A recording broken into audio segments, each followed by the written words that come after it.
Компаниите кои ги зголемија цените изминативе денови ќе се соочат со соодветен одговор од државните институции, бидејќи нивното однесување во изминатите 3 дена е некоректно и неморално, рече вице-премиерот за економски прашања Фатмир Битики.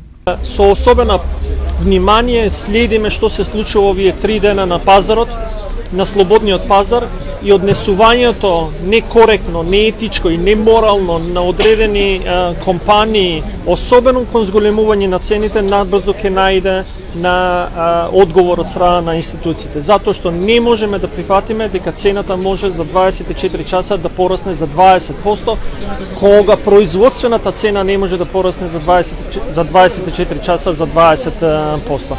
Колку за илустрација, цените на основните прехранбени артикли се зголемени драстично, па брашното, например, сега се продава по цена и од 60 денари, а зејтинот од 165. Лебот, млекото, јајцата и други основни производи се покачени за 3 до 7 денари.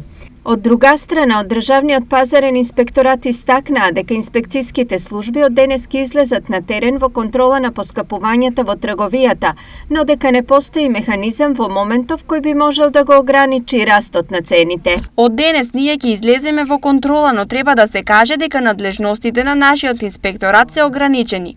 Цените во моментов се формираат на слободниот пазар, а профитните маржи единствено може да ги ограничи само владата согласно законот за трговија.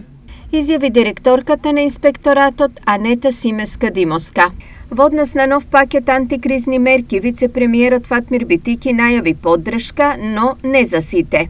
Ние како влада предвидовме одредени финансиски средства со ребалансот околу 73 милиони евра за антикризните мерки.